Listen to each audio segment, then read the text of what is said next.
All right, everybody, welcome back to the 1% podcast. We've had the amazing Kianna on before, but this time we are going to do it solo before James interrupted us, so it's fine. But I guess for anyone that hasn't listened to the podcast before, this is going to dive into a little bit more kind of, I want to get some good questions in for you. So I guess if anyone doesn't know you and things like that, and you get a taxi, whatever it is, and someone goes, "What do you do?" What do you do? I help women become their highest, healthiest, greatest, most confident, empowered self. That's what I do. Yeah. So I don't really like to call myself a fitness coach because I do feel like I am more than that. I'm not a life coach. I'm not a fitness coach, kind of like in between. So like, I'll get you the body you want, best believe. But like, I'm also going to make sure that like mentally, like you are the physical is just like the 1% in my opinion. The 99 is like everything that's going on up here that's led you to jump on a call with me in the first place. Yeah. It's not the body that's the issue, it's this guy up here. Yeah. And that's kind of why I asked you on, because I've seen your, obviously, like we spent time together and stuff like that almost a year ago now, which is petrifying.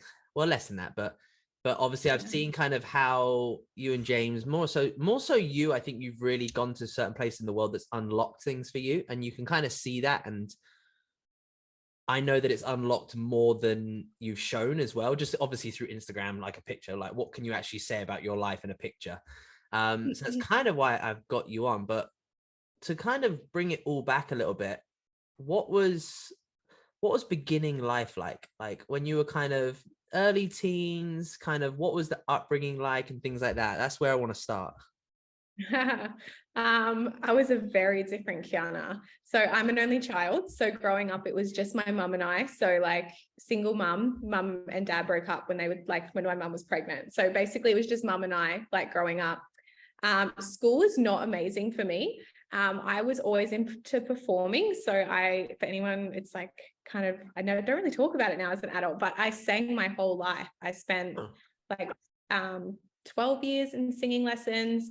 I used to get paid for shows and stuff like that. And then it was cool when you're in primary school. And then I went to high school and it was quite multicultural. And I was the white girl that sang. So I got bullied really, really badly, like physically bullied. So I actually left school in grade 10 because I just had enough of it. And like, I would actually, I've just always been a hustler. I would wag school and go to work. Like, that's what I did. And so at the end of grade 10, mum's like, what are you doing? Like you don't go to school, you just go to work. So like, I'm not going to make you finish, but you've either got to study or you need to like work full time, but like, I'm not going to let you just be a dropout.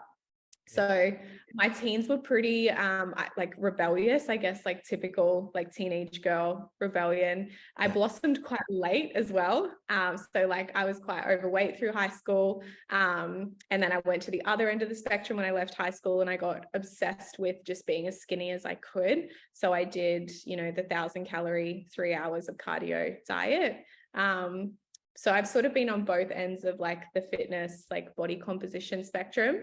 But yeah, that's pretty much, early teens just come from, it was just mum and I growing up. We did it pretty tough. Like we didn't have a lot, but she always did the best that she could. And then, school was not amazing. I stopped performing just because that's probably why I don't sing now. And I still talk with my therapist about it, if I'm being totally honest, because James will even say to me, he's like, please, like, because I'll start singing and he'll like make a comment and I'll just stop. So there's obviously some stuff I need to work through there, but I think that anybody that's been really badly bullied can relate to like bits of that.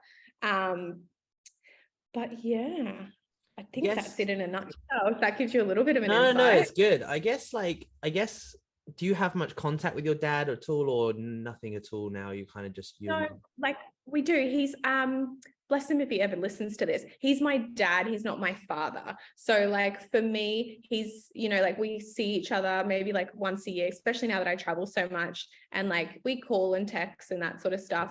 But in terms of like, he didn't watch me grow up. He didn't change my diapers. We don't have that bond. So like I wouldn't ever go to him for like advice or anything like that. But he's just like the man that like gave me life. And I respect him for stepping up. It just took him a little bit longer. No, that's cool. And I guess what was it? I guess the biggest, like, you're very similar, right? Like, in my opinion, single mum sort of thing, like same sort of thing. What's your mum like? Because obviously I know you today, and it is a very driven, very passionate, very fucking hardworking hustler, but also very self-aware and things like that. What do you think some of those traits that you're, I guess, because you bring it all from your childhood, right? And stuff like that. What's your mum like? And how did you guess she shape you into those teenage years, even to the woman you are today? What's your mum like? My mum is literally like my everyday inspiration, like without a doubt. Like if I think about why I'm doing what I'm doing, like it is literally like if I can be like 10% of the woman that she is, like I will die a happy lady, truly. She's so effing tough. Like she would work when I was a kid. I spent a lot of time on my own, which is actually probably, if anyone that follows me, I love to cook. So when I was like 4 and 5, I was cooking because my mum was always working. So she worked 3 jobs to make sure that we had what we needed. So yeah, she takes no shit. So I think in terms of, I've definitely got some of her qualities and some I'll like happily keep with her. So I think, she definitely taught me to like stand up for myself and stand up for what I believe and always lead with love and always lead with passion. And it's okay. It's actually like, sometimes it comes across as firm, or like people might take me as stern, but it's actually just like, I've got very strong boundaries with my energy. And I actually think that that's a form of self-love. So that's like something that we can talk a little bit into. But I think that that's sort of like, I'm not about giving energy to things that don't serve me and drain me, because it's like our time and energy is so precious, right? So it's like, yeah, that's probably some things that I've definitely taken from my mum for sure. And you're definitely that type of person as well. You're very, very independent woman as well. And I think it's like, because obviously as well, like technically you and James do the same job and things like that. But I remember talking to you about this, and like you don't really see each other. Like you kind of see each other in the morning, crack on, you have like, and then you have kind of your date nights and things like that. But like probably like 16 hours a day, you don't see yourself. You're both cracking on with your own things, and you both have very much your own journeys as well, which is amazing. And I guess that's a characteristic you get from your mum, right? Like she was just like, right, in order for me to survive and raise my daughter, I have to do 3 jobs and have to do X, Y, and Z sort of thing. Yeah. And then what was with the performing, I guess, because you're talking to like counselor right now and things like that. And I honestly, like, I think everyone should have someone to talk to. Like, obviously you'll know a lot more about this because I think you deal with clients a lot more at that end of the spectrum as well, about talking and things like that, opening up. Is there any kind of things that you've, I guess, diagnosed with the performing side of things and stuff like that? The reason why kind of that kind of just dropped out of your life? Never feeling good enough. That's what it was. So I was like made to feel like I was always never good enough. And like, or yeah. And I suppose then that's probably why I left school and I lost all the weight and I was obsessed with being small because I used to be called fat. So it was like, I just wanted to be small and silent. I wanted to be in the background. I didn't want to be seen because that was the whole performing thing, right? It was like you're front and center. And it was like, I just decided that I didn't want that anymore. And I just wanted to kind of blend in the back. But as my life has gone on, like I'm approaching 30, it's like I realized that I've actually never been, I'm not ever, I don't know how to word it. Like I'm a leader, I think by nature, I think it's in my blood. Yeah. And so when I've tried to kind of not be that, it's like, it felt so, just didn't last long. How do you find that now being, obviously I don't want to stereotype you in the fitness industry, but you kind of are like, I guess, how do you feel like that not good enough being in the fitness industry now? Is it because you're older and you're very self-aware that you kind of just don't give a fuck, less of a fuck as well? Or does it kind of still niggle with you a little bit? Because I do, honestly, like being in the fitness industry, like as a male, right? Like I could look at James and stuff being like, well, he's leaner than me, he's bigger than me, whatever it is. Or as a male, I'm like, there's always going to be someone better out there, bigger than you. Like, how do you comprehend that you're not good enough, but you truly are? Oh my God, I'd be lying if I said that those thoughts never came up. Of course, like I'm still human. Yeah.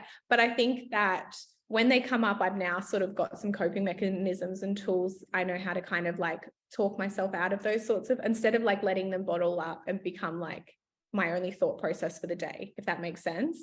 I think definitely like age definitely plays a bit of a part. I think when I first stepped online, I battled it a lot. And like in Dubai, that was like completely out of my comfort zone, Yeah. training in a gym, like by noose, like around I felt this big.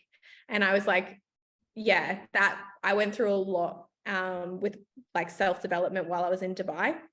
And I think my business really flourished when I was there, but also when I left. And I truly think that was because I finally like stepped into my authentic self. And I think it started to showcase through my work.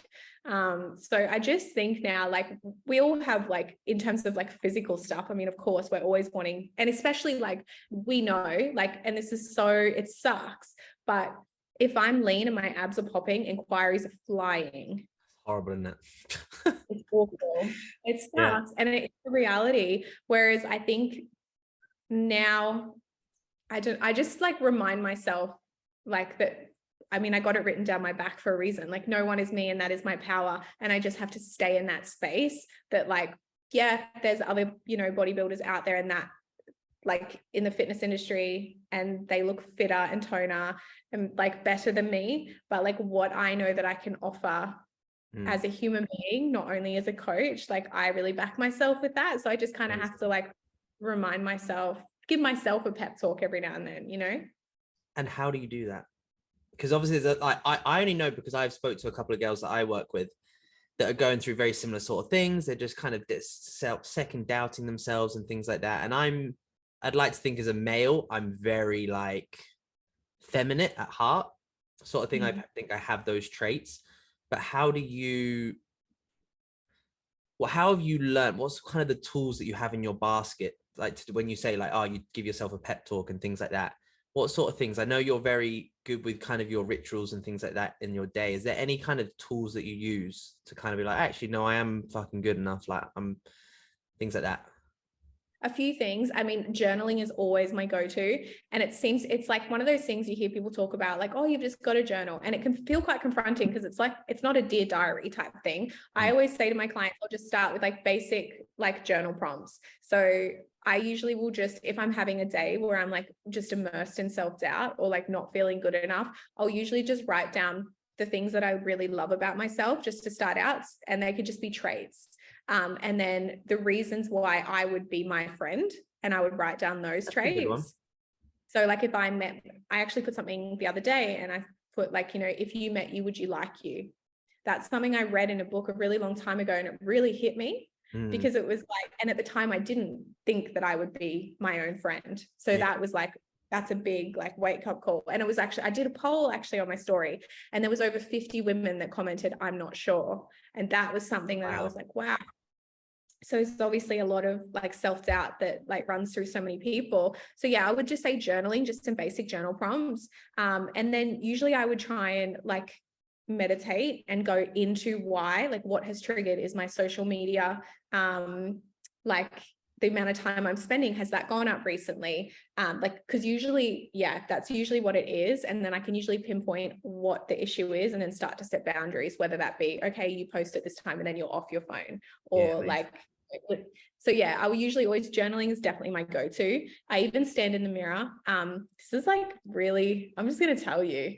So I have a practice, my clients know this, but I have a practice and I will actually stand like a butt ass naked in front of the mirror and I will look myself in the eye. And if you've never done it, it's one of the most confronting things to actually look at yourself in the eye. And I will list every single thing that I think is amazing about myself and my body. And it's like a very vulnerable, and if it's the first time you do it, it can be quite emotional, but it's also the most empowering method that I do. So no, but honestly, things like that are really good to share because like this is why this podcast is here, right? Is to help like someone, all they need to do is take that one tip away for this like 45 minutes to an hour chat. And that could just, again, impact someone's life. Again, like, what you've done, you've said it to your girls and stuff like that. And how many girls have done it and thought, fucking hell, or it just opens a light bulb moment. They don't have to do it every day, every week, whatever it is. It's just now and then. And I think that's really nice. That's crazy. Even like sticky notes are like my best friend. So if you're having moments, you could just leave sticky notes all over your house, with some of your favorite affirmations. So it's like every time you go to the fridge or every time you look in the bathroom mirror or every time, and it's just like little reminders, little prompts that you've given yourself that like you are enough. what do you think this, because obviously, when did you leave Dubai? Like spring, like kind of early year, right? February, something like that? Yeah, it was like end of Feb. Because I've seen like, obviously, like I know you and we spent time together and things like that. But look, what I've seen is obviously only a pinch of salt, right, from social media and things like that. But you've truly like blossomed in this self-development world, and it's absolutely incredible to see. Like, generally, I've screenshotted some of your stories because I'm just like, and then I go back and reread them. I put them in like a separate folder, everything like that. But like, what do you think's been that kind of that shift? Because obviously you learn a lot here about yourself, and obviously you learn like actually what I do and don't like, and actually it isn't for me. And we kind of spoke just before the podcast of like where you prefer to live in the world. And I guess what's been that kind of in the last 6 to 8 months, what's been that moment where you're like, it never stops self-development, but you've definitely changed? What do you think that change has been? I think there's layers to it. So before Dubai, I've like probably the last 5 years, self-development is like, I've been to a lot of workshops. I spent a lot of money on like investing in myself in that way, you know, online courses, programs, all of that. And I think like, yeah, investing in yourself is the best thing. When I got to Dubai, there were triggers that were coming up for me. And I was like, right, I haven't dealt with all of the things. And I had let my self-care practices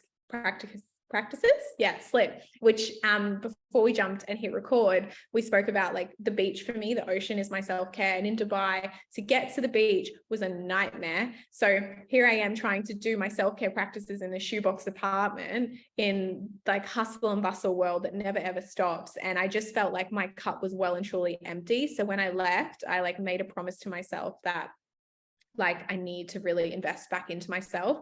So that was layer one. Layer two was I have a lot of clients who have a lot of weight to lose. So like weight loss is very much like something that I'm so passionate. I'm really like driven by weight loss clients, like big weight loss clients. And I was having the same conversations over and over with them. And it really dawned on me, it's not their fault. Like it is their wiring, it is their thoughts, patterns, and behaviors that have been passed down from their childhood, and it is not their fault. And if we don't start to dissect that shit, you are always going to be obese. And like working through like different strategy plans for these clients was like a light bulb moment when I started to watch the shift. Because otherwise, you would know, you have some people like that, they come on and after 12 weeks, not much changes and they drop off, and like, that's it. And it's really sad. And I got sick of seeing it. And I was like, I need to, like, something has to give here. I need to be more than just like their health and fit, like their training and nutrition. Yeah. So that were probably the two layers, the one for myself, and then just watching the ongoing domino kind of effect with certain types of clients. That was definitely layer two. And I was like, I can be better for them, but at first I have to be better for me. And then I have more to give to them. So no, I love it. And I genuinely, I think I'm following your train, if that makes sense. And that's kind of the reason, like, I rave about you a lot, like probably just to myself. I'm like, she's fucking sick, whatever. But like, but it's true, because I see your stuff and I'm like, I'm the only one that's going to make me feel good. And again, I'm looking at those triggers. I've had the same thing with kind of social media over the last probably couple of weeks, maybe. And I've just noticed, I'm just like, it's almost like I need to touch it, my phone. I need to look at it. But I'm like, what am I doing? And I was getting in the habit of like waking up and looking at it. I was like, that's not fucking me. What am I doing? Sort of thing. And seeing kind of like your stories and things like that, how you organize yourself and you prioritize yourself in the morning, was like, right, I need to just be like, grab my nuts and I need to do something about that. Just kind of like when you said, obviously you prioritize yourself, and obviously you've seen kind of clients and you just wanted that to like, how can I fix their issues and how can I fix those barriers? What are the things that you've done into your day-to-day life that's allowed you to be a better Kianna, so you can be a better girlfriend, daughter, coach, everything along those lines? What's been like the major things that you do weekly, daily, whatever? Yeah, just definitely setting boundaries for myself. I was the same. I would wake up in the morning and I would roll over straight onto WhatsApp and I'd have 50 messages sat there and I'd just start working through them. And it is so toxic. It's not okay. And like, if like you're a fitness coach and you're listening and you're like, I do that, you need to stop, because like you're not serving anybody. like anybody. And I guarantee that like if you gave yourself a moment in the morning, you'd actually the replies would be better anyway. So definitely like the morning window is like my time. Like I always get up, even if James tells you otherwise, he's a liar. He always stays in bed. So I'm always up a little bit before him. No, I believe that, because I'm like, we're the same. We're like 7, 8 p.m. Like we need to be in bed. Like this podcast is late for you. So she's like, I'm done after this. Yeah. So like I wake up in the morning, I come downstairs, and then the first thing I'll usually do is I'll like take my mat outside and I'll do my meditation for the morning, and then I'll come in and I'll just write down my gratitude, just how I'm feeling as well. Like I just kind of like sit for a minute and just like acknowledge how I'm feeling in terms of like, am I tired? Am I fatigued? Like what's going on for me? What's showing up for me? And then I'll set my intentions for the day, and then I'll kind of go into like my business structure of the day, make myself a coffee, put on my speaker, play my tunes. And then that's like my 45-minute window. And then like whoever and wherever can have my attention. But like that's my window. Yeah. When you meditate, this is a personal question. When you meditate, because you're a very busy minded person, you're always thinking what's next and how can I grow and how can I be better and things like that. How do you, because meditation is the whole idea. It doesn't matter how long you do it for. You don't have to sit there and hum and cross your legs and do this sort of stuff. But the idea of meditation, correct me if I'm wrong, is like to kind of not be emptiness, because you're going to have thoughts come and go, but it's kind of let the thoughts come like, and just kind of like push them aside again. So it's learning to kind of be that neutral. I'm assuming, how do you do it? Like, how do you deal with all the what ifs, am I good enough and things like that? Because those thoughts are going to come when you just sit there and quiet, especially when you're in Bali and Thailand, right? It's going to be very quiet at that time in the day, and you all you can hear is jungle and stuff like that, which probably helps. But how do you deal with those questions and those thoughts that come into your head and stay present with the meditation? Depends. If my mind is really busy, then I'll always go for a guided meditation, because I find that the voice will like force me to just follow along with what they're saying. So like more, I would probably say 60-70% of the time I'm guided, because I am quite busy in my head. But that's when, like, if I wake up in the morning and if I even look at my phone, my meditation's off. Whereas like if I just wake up and I go straight down, I find I can really just like delve in. But when the thoughts come up, because naturally they will, more so for other people, but that's sort of the mastery of it. And there's really no right or wrong way to meditate. It's whatever works for you. Like you said, like you don't have to hum, you don't have to cross your legs, like whatever is like comfortable for you. You can even just do it in bed, like whatever works. But you just sort of have to, rather than if the thought comes up, like, oh, you forgot to message this person back, as an example, you just like let it go. Like don't dive into it as in like, oh, who was it? What did they want again? Da, da, da, da. So like try just to let the thought go. But if you're somebody that struggles to like just connect and be present, then I would say guided will be your savior, because you don't have time to think about anything else because you're just following along. And usually they'll give you prompts as well. So they'll actually have you say things out loud and that sort of stuff, which I find really helpful. With the guided meditation, is it an app or what is it that you use, sort of thing? I go between. YouTube's honestly great because you can just like look at how you're feeling. I've got loads of apps, but they can be a little bit repetitive. Whereas like YouTube, it depends on how you're feeling. Like you could even just do like 10-minute meditation on anxiety, or like 10-minute positive affirmation, or like self-work, or like whatever you're feeling. Honestly, like YouTube's really, really good. Yeah, there you go. Simple. I'll be doing that, because obviously that's the thing. It's like, well, do I go on my phone to use an app, or how do I get guided then? Because I'm like, everything's in this little box nowadays. You're like, how the fuck do I get away from the box? I know.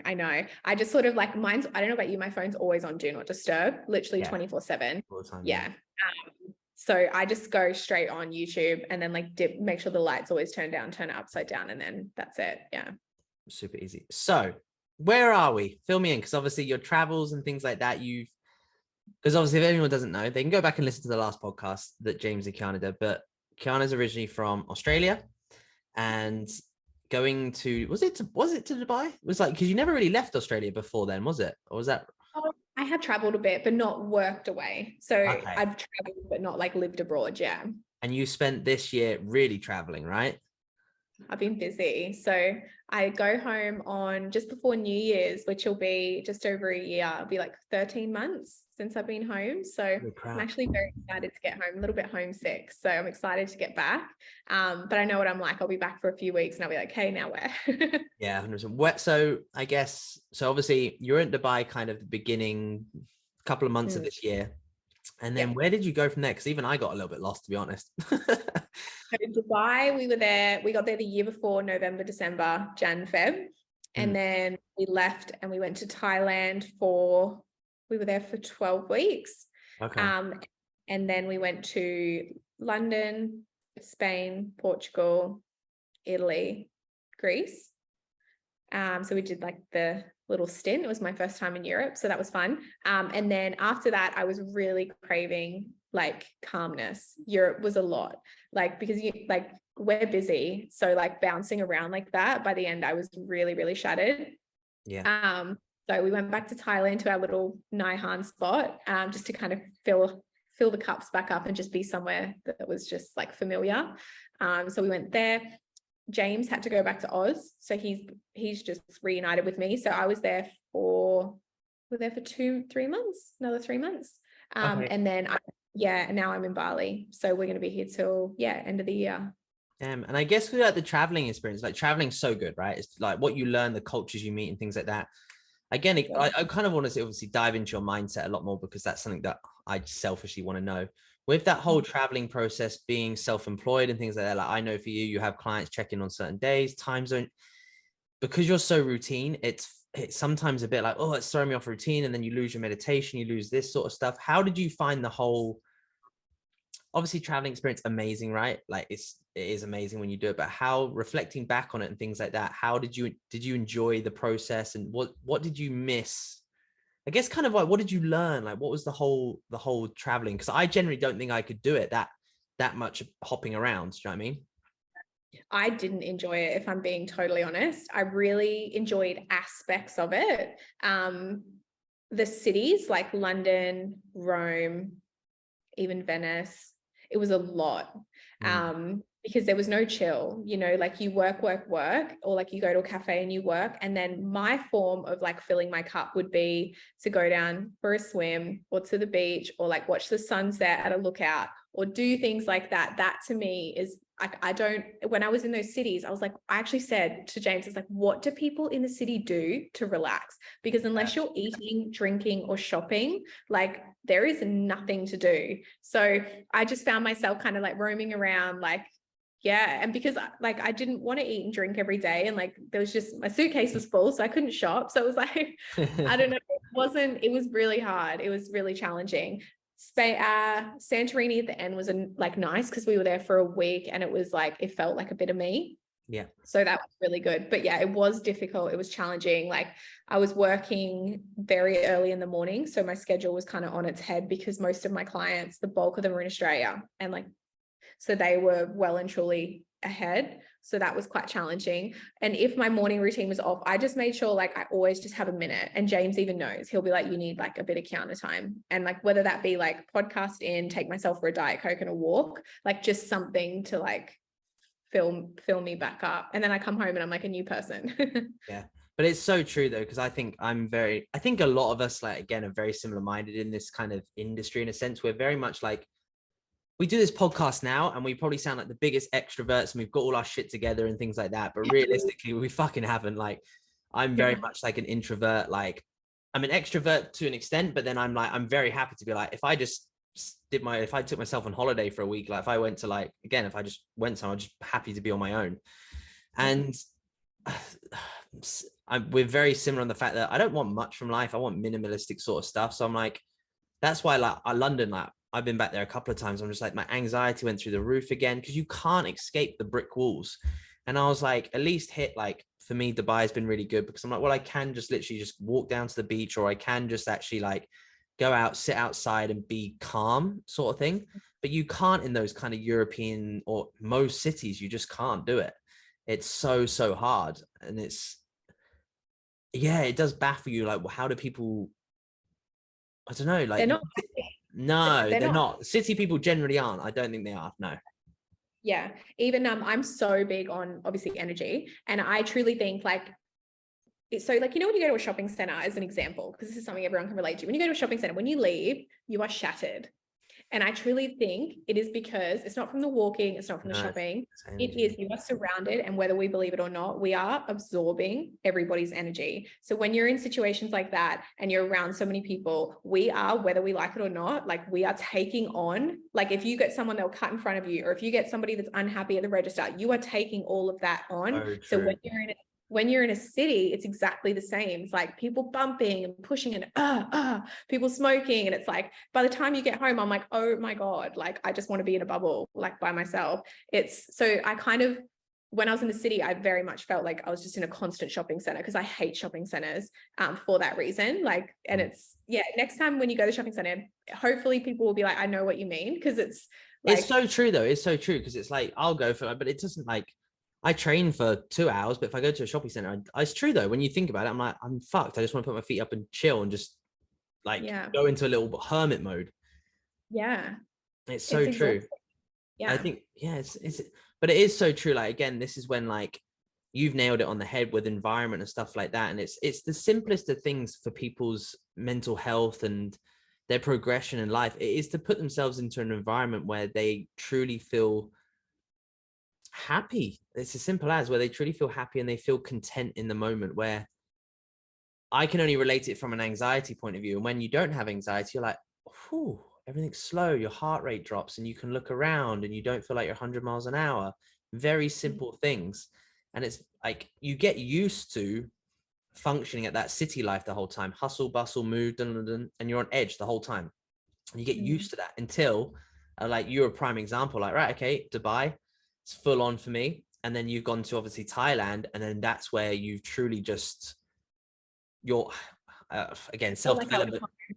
Yeah, it Yeah, felt like, yeah. because obviously Like, that's very similar to the Gold Coast as well, right? Like, the Gold Coast is obviously quite, it's still very busy, the Gold Coast. Obviously, it's a big kind of like area, but everything's a bit more spread out. Everyone's a bit more slow motion. The energy is mapped to the environment.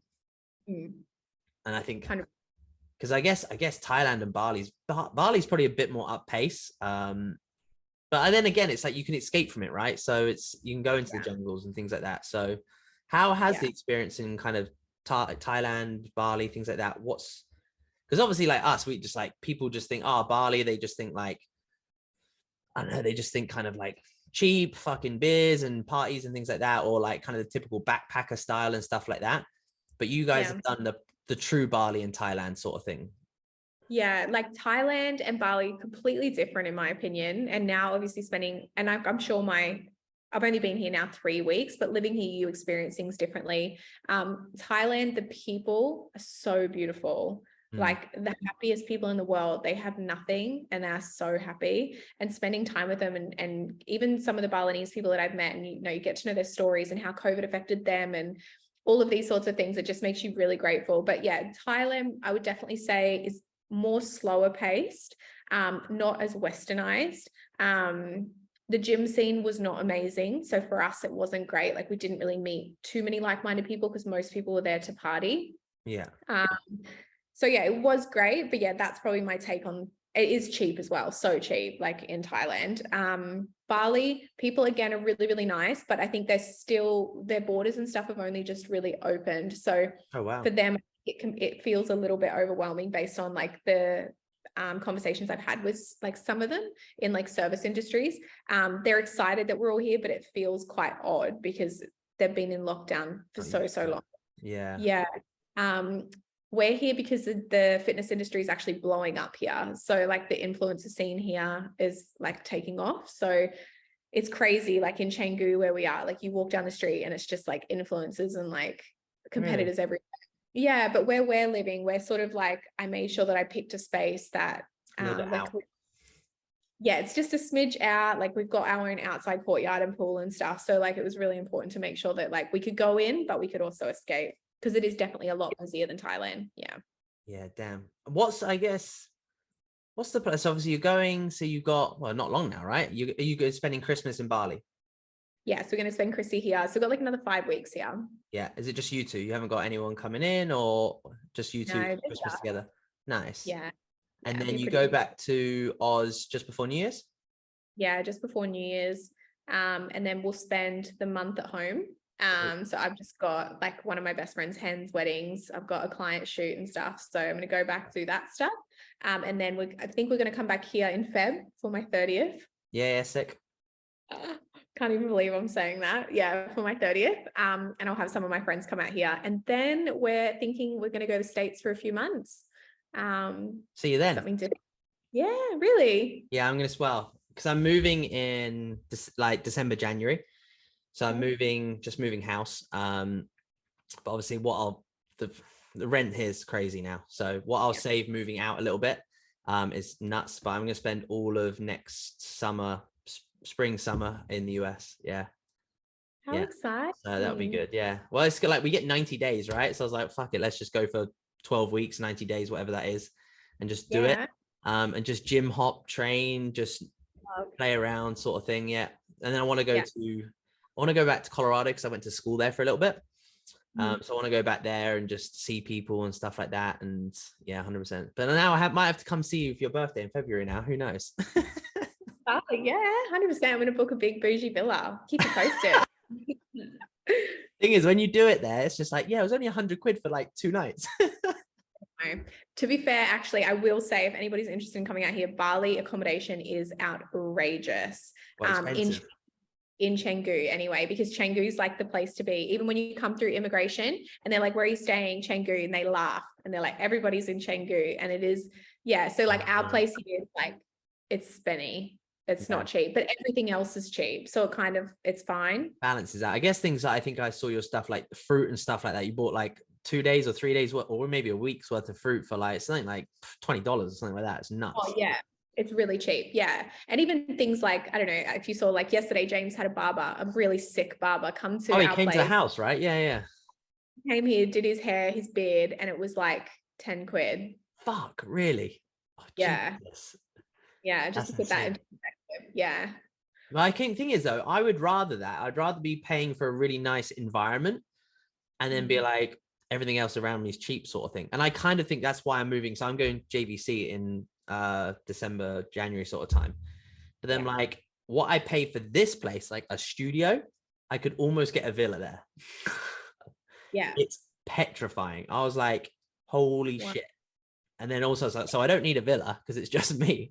So if I get like a 1 or 2 bed, that goes down to like, I can get that from like probably 60 to 70,000. And like here, like, they were like, oh, they messaged me and they're like, oh, like with the landlords put your rent up. And it was like, so what? Like, give me the number then. 95 for a studio for a new contract in January. I was like, 95. I was like, no fucking way. If like, obviously Kianna knows like the conversions and things like that. But like, like it's, you can just Google it, guys. If anyone's listening, just Google the conversions of dirhams and stuff like that. Dubai's control. Yeah, that's it. But it's nice to see it like, it's kind of it's growing, but in a really like it's still like even now being in November, it's not as busy as it was last November because I think there was that whole Dubai hype when everyone was like, it's the only place open in the world. Fucking let's go. It's gone now because everywhere else in the world's open. Yeah. So it is a lot quieter than it was like last November, massively. So which is nice because it was full on, like especially when you guys were here. It was full on. And even the gym now, I'm like, I went in there like normal time, like 10 o'clock. And I was like, sometimes you question like, where the fuck is everyone? That sort of thing, okay. which is quite nice. Yeah. Cause now everyone's in Bali and Thailand. Literally. But no, it sounds good. That sounds like an amazing. How's James? How's life and things like that? How's life is good. It's nice to have him back. So it was the first time in our whole relationship that we had time apart. Because we were best mates before we got together and we worked together. So we were literally together every day and then we got together and we were literally together every day. So it was, the first week was really challenging, but I looked at it and I said to him while he was away, I said, do you know what? I think this is the best thing ever because as the independent female that I am, I really wanted to show myself that I want him and I don't need him. And that I wanted to make sure that he was okay on his own and I was okay on my own because it's really important. And it has always been really important that we both have our lives, but we choose to connect them. But So like that was really cool for me. Obviously the first couple of days I like felt like I was missing my skin because I was like, it felt a bit weird. But after that I quite enjoyed it. I really just immersed myself in myself really, and like just had like so much self-care time, and you know, I did like an online course. So I just like invested more into myself, and I just like used that time really productively, and it was good. And distance definitely makes the heart grow fonder. And it's like, you know, reaffirms, I'm like, cool, that's my person, but like at least we know if we need to spend time apart, like we'll be fine. Yeah, 100%. I think it's so valuable. Like you say, like number one, you need to have your own lives in a relationship. You need to crack on. Everyone's like, you need to be independent. You can't rely on someone to bring you fulfillment and happiness, because that truly does, like you say, it comes within. And like you say, it's little things. It's like, it's all the, and then you think about all the little things you miss about someone as well, which is the nice things, because the little things truly matter in a relationship. And it's like, oh, I miss getting you coffee in the morning, or I miss us just doing our coffee dates, and I miss date night, or I miss just saying good morning to you, or rolling over next to you, or something along those lines. But I think it's a strong thing. It's like, if you can spend time apart and things like that, and like you can do that, you can do anything, right? Super easy. And that's when things get stronger. You get better at communicating, you get better at talking, right? How do you need to be? Because I've kind of looked into like kind of a bit more love language stuff. I'm very new to it, so I'm a bit like, I take it with What's your love language? Thing is that there's two. I have two, because if I was dieting, it would be, can you just, I'm not going to be lovey-dovey and all that sort of stuff, but the little things like, like, no worries, I'll run you a bath, or I'll cook dinner. That would be kind of that. I don't know what the names of them are, but that would be my service. Yeah, that's it. That would be kind of me in a prep. Yeah. But then also I think I'm more that way in day-to-day life now. Like, I don't need someone to tell me they love me. I don't need to, do you know what I mean? I don't need that. I would just need to know that someone's there, someone supports me, and someone that I know that they care by doing those small things. And like, I don't need you to buy me a present. I don't need you to do any of that sort of stuff. Like, again, I'm a big boy, I run my own thing. Like, I'm independent. Like, if I want to buy myself something, I can buy it. I don't need you to do it, sort of thing. But then on the flip side, I do have that, like, when I'm in an off season, I am very much like affectionate. Like, I want to hold hands, and I want to kiss you, and I want to touch you, and things like that. So what is that? That's acts. What was it? Acts of service. And then what's the lovey-dovey one? Like, what's the love kind of? Quality time, words of affirmation, physical touch. Yeah. So I guess it's like probably now more like physical touch and affirmation-y sort of stuff now. Then a prep, I'm just like, like come home and they've like chopped up your veggies, you're like, oh my god, I love you. I'll be like, yes, I love you to bits. Yeah. I think that we're forever like needing different things though, and as long as you like are open and you communicate that. I get James to do quizzes all the time. I think it's so important. Also, like not just like love languages, but even just like, have you ever heard of like just like like general personality test? Have you ever done one? Yeah, I've done a while ago, maybe a year ago. Yeah, but I'd probably be a different person now. So yeah, so I mean, if you do it like every 6 to 12 months, it'll be different. It's called like disc profiling is my favorite. And it's important, like I think for the people around you, you can kind of identify what they are as well. And so like, you know how to adapt to certain situations. I don't know. I'm obsessed with that stuff. So like, no, honestly, I find it really interesting. Carry on if you can. Yeah. Yeah. So it's more just like, there'll be different points in my life, or like sometimes I've done it and I'll be a high D, and that basically is like very driven. And then there's other times where I'll be like in my C, which is like my creative space. And that's usually a time when I'll be more affectionate or like have a little bit more time and that sort of thing. So, and then there's, when you understand it, you can also identify that in your partner. So I'm like, you know what, he's in his element right now, and I just need to respect that and be there. But like, don't expect the cuddles and like all of that stuff, because he still loves you. He's just in his zone right now, and that's okay. So it just allows you to like have that, and just communication, like you can get communication cards, you can like do quizzes online. Like one of our favorite date nights when dieting is like, we'll just like light some candles, have a Diet Coke, and like pull out random questions. And like, it just allows you to like delve deep into what we need from one another. I think it's so important. Like, and this is where like you see, I don't know, maybe because we are quite self-aware and things like that, like diving into communication and talking to an individual and understand like, how do you want to be, like, what is love to you? Like, what does love bring to you, and things like that. And asking these in-depth questions all the time is really, really important. Because it's like, I don't know, like you could say like, oh, like I don't want someone too in depth or things like that. I'm like, that's the idea of a relationship. It's supposed to be like, you should be connected to someone's soul almost, but you understand when to pull back a little bit, when to push, when to be there, and things like that. And that all comes down to just understanding how your partner works. And that's 100%.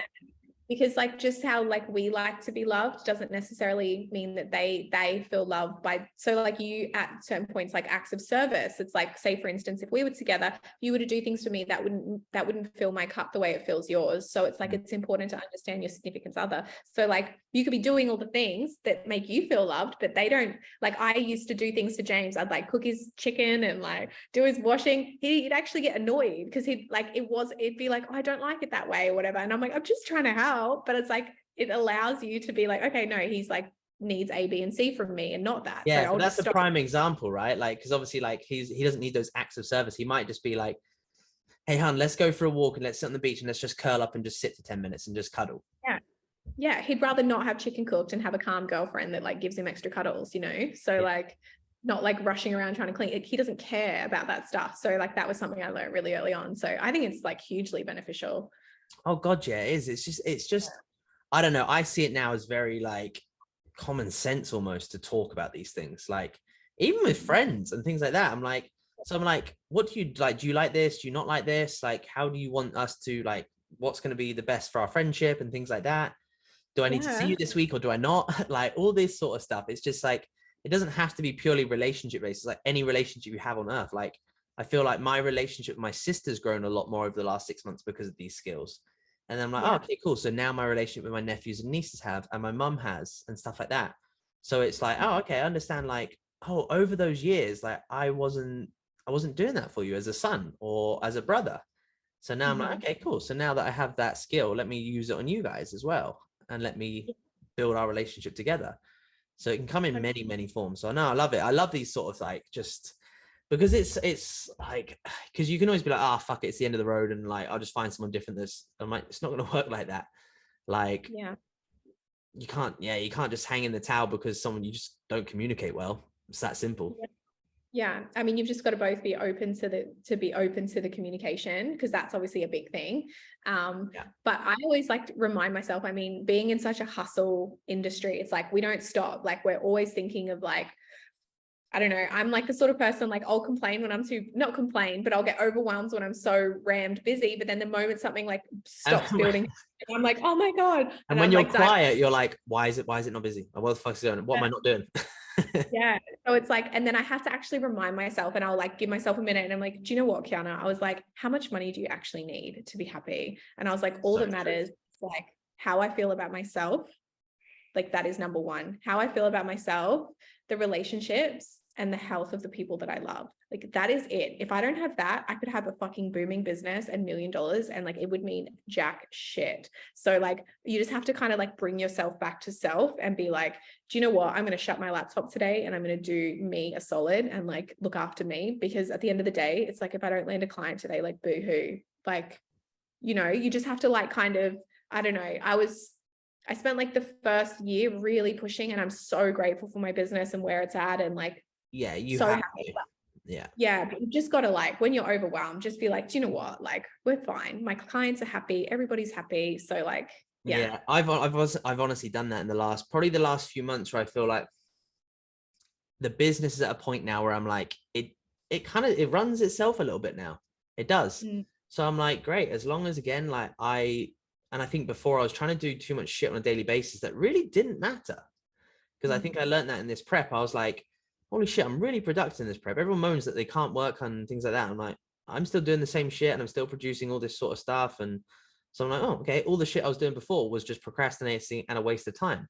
So now I'm like, come out of it. I'm like, oh, okay, so I just need to make sure I do X, Y, and Z every day. And I just need to make sure I do X, Y, and for me, I need to do this. And as long as, like, again, like you say, as long as I'm healthy and I'm sleeping, my mum's all right, my sister's okay. And like you say, like, I've got in the habit now of I text like a few people every day, just saying good morning, have a great day, and things like that. And just as long as those people are close to me and they know that I'm there for them, I'm like, cool, we're good. I'm like, that's it. Life's pretty simple. Like if you, it is like minimalistic life is sick. 100%.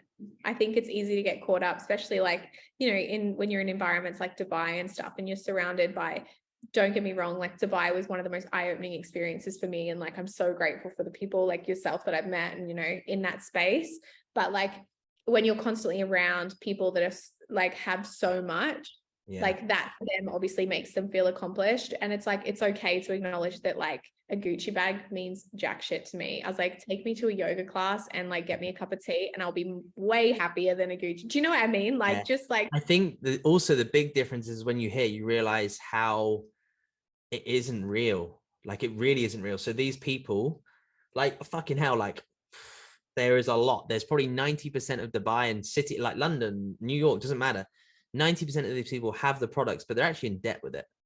Like, yeah, you've got this Lamborghini, but you pay it monthly.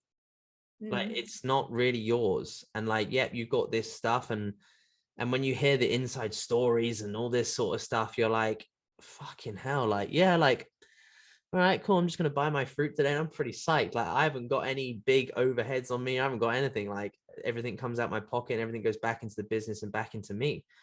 And then you sometimes have to think like, actually, like I said it to one of the girls in the gym today. I'm like, my life's pretty good. Like that typical thing. You look around, you're like, there's a lot of shit going on, but I'm okay. Yeah, it's good just to like have that moment to yourself to be like, you know what, I'm actually doing really good. Like, so yeah, it's important. We have to celebrate our wins, no matter how big or small. Hey. Yeah, I need to get better at that. I do need to get better at that. So it's fine. But no, honestly, I won't take up too much of your time because it's been amazing just to dive into a little bit of those things, which is amazing. But as always, at the end of these podcasts, little tradition is I want to pick your brain. And that is, if you could give one piece of advice that is going to take someone 1% further forward tomorrow, what would that be? One piece of advice. You said like 60 in the podcast, so it's fine. Yeah. The one. God, I have like 20 running through my head. One piece of advice that I would give the somebody one that comes to your gut. Just be authentically you and don't be the you that is circumstantial to your environment or to your circle of friends or to what you feel like social media has made you feel like you need to be, or what your parents have made you feel like you need to be. Just be authentically you, because the moment you step into your authenticity, like you are free. Love it. Love it. Yeah. And I guess, where can people stalk you, follow you, all this sort of stuff? Where's the best place to get hold of you? On the gram. On the gram. Yeah. So just Kianna_XX. If you like food, then I'm sure you'll love my page. So head on over, gang. No, honestly, yeah. Honestly, head over to a page like recipes. I've sent clients to your page because I'm like, I eat the same thing every day. She doesn't. She's got cool ones. Just copy what she's doing. But no, honestly, like everything from kind of low calorie stuff. Like she's very imaginative with her cooking, everything along those lines. So you'll definitely love that. And it's good. Don't worry. I know the cookbook's going to come. I will be the first person to buy it. So it's all good. You figure out it's coming. No, it'll be like a Harry Potter book at this rate. It'll be amazing. So the longer you leave it, the better it's going to be. But no, honestly, guys, if you want to go check out Kianna's stuff, I'll put I'll put her Instagram and stuff like that in the description and stuff below. So yeah, just go check her out and join her community as well. It's absolutely incredible. So love, thank you so much for joining me. I will love you and leave you, and I'll catch you in a bit. Thanks for having me. It was nice to catch up. Yeah, you too. See you.